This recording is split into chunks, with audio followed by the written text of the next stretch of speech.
Salut à tous les amis, j'espère que vous allez bien. On se retrouve ce soir pour débriefer le match entre le Barça et Las Palmas. Match aux îles Canaries à l'extérieur, match compliqué, toujours quand tu te déplaces aussi loin en plus.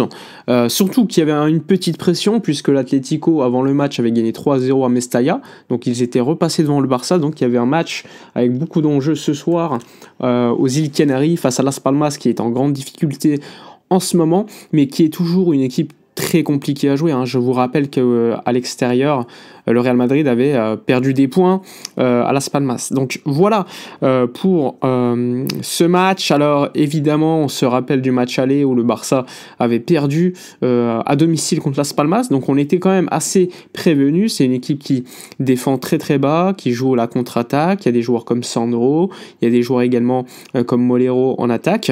Et donc là, Hansi Flick a décidé de mettre un 11 plutôt de gala, avec notamment en attaque Lamine Yamal, Lewandowski et comme d'habitude de toute façon Rafinha, en 10 Fermin, milieu de terrain Casado, Pedri, en défense c'était Eric Garcia ainsi que Cubarsí et sur les côtés Baldé, Koundé et au but Chesney.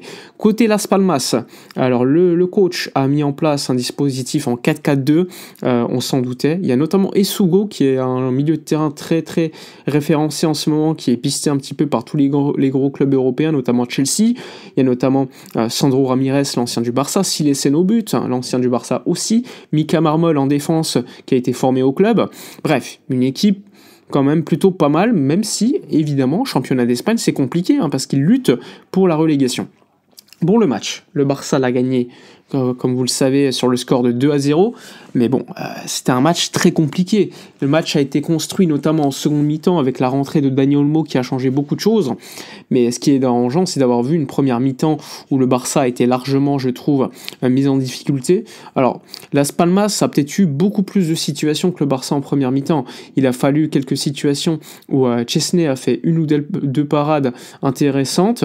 Le Barça défendait avec notamment, je crois que c'était McBurney, l'attaquant écossais là, qui jouait à Las Palmas, qui était véritablement un poison, parce que Las Palmas jouait systématiquement dans les airs, et Casado, Eric Cubarsí perdaient quand même plutôt les duels lorsqu'il fallait aller au combat de la tête. Il fallait donc lui laisser qu'il fasse une tête pour la remise et être sur le deuxième ballon.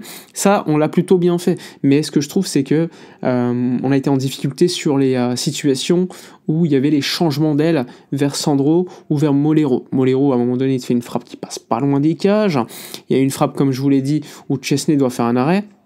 Mais globalement, côté Barça, à part au début du match, à la 4e minute, où tu as un centre, je crois que c'est de Pedri, pour une remise de Fermin, où Lewandowski est trop en avant, et je pense que pour le coup, tout le monde a dit que Fermin avait touché le ballon du talon, donc le ballon était un peu en retard pour Lewandowski.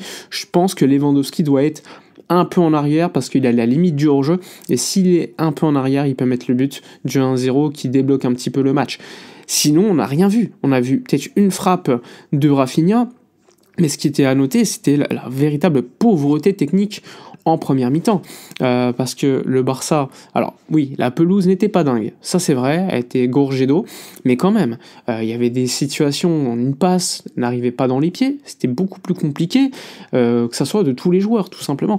Et donc j'ai été plutôt déçu de cette première mi-temps. Alors défensivement, ça a tenu, faut le dire, Cubarsí et Eric Garcia ont plutôt été solides, Baldé a été plutôt bon, mais globalement, je trouve que offensivement, ça n'a pas été au niveau. Un Lewandowski qui a passé le match un petit peu comme en fantôme, et il a fallu changer à la mi-temps. Alors c'est Fermin qui en a payé les pots cassés à la mi-temps, parce que c'est le plus facile à sortir, on va pas se mentir.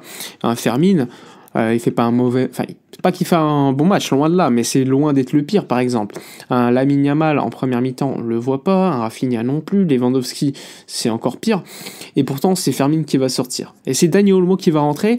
Et Dani Olmo, on le sait, quand il rentre, c'est un joueur qui a peut-être la meilleure première touche de balle au monde. C'est un joueur qui, dans les petits espaces, est très très à l'aise. Lorsqu'il faut faire un petit contrôle orienté, à part Pedri, il n'y a personne dans l'équipe qui a cette capacité.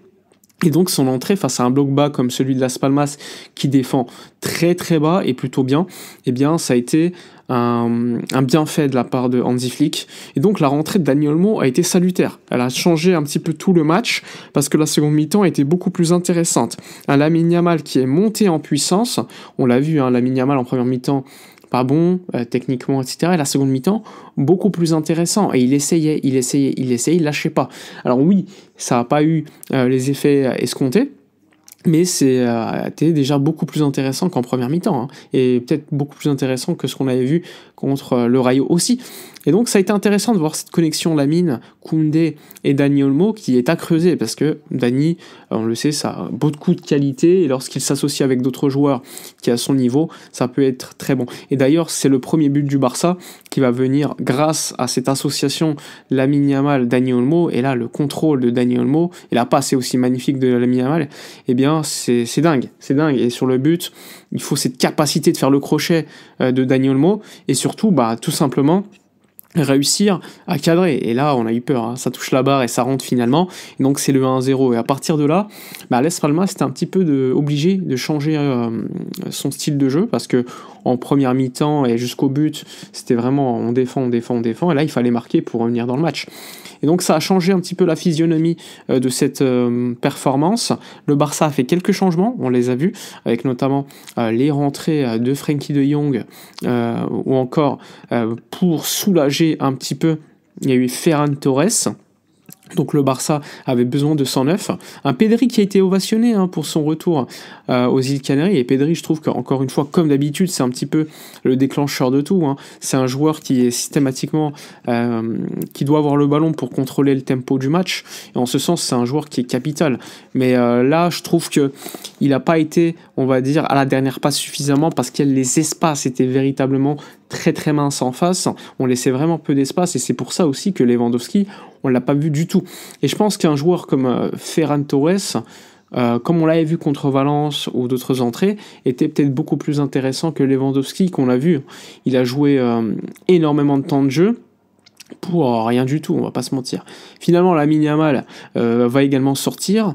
Il y aura aussi une sortie de Rafinha à la fin pour Gérard Martin. Et finalement, juste avant, il y aura eu le 2-0 qui revient d'une bonne situation, où là, Las Palmas attaquait véritablement à fond pour essayer d'égaliser. On est à la fin du match. Et donc, la Rafinha va trouver une ligne de passe magnifique pour Ferran Torres, qui va mettre le 2-0 et soulager un petit peu tout le monde. C'était un match très très compliqué face à cette équipe de Las Palmas, qui a véritablement pas démérité. Toujours compliqué de jouer là-bas. L'essentiel a été acquis avec ce score de 2-0. Le Barça redevient leader, puisqu'on avait perdu cette place provisoirement avec la victoire de l'Atlético. Match compliqué, on les enchaîne, mais nouveau clean sheet, tout simplement, pour la bande à Hansi Flick. Voilà, dites-moi dans les commentaires votre homme du match. Pour moi, c'est Dani Olmo, parce qu'il a changé la physionomie du match. Moi, je vous dis à la prochaine, et d'ici là, comme d'habitude, portez-vous bien.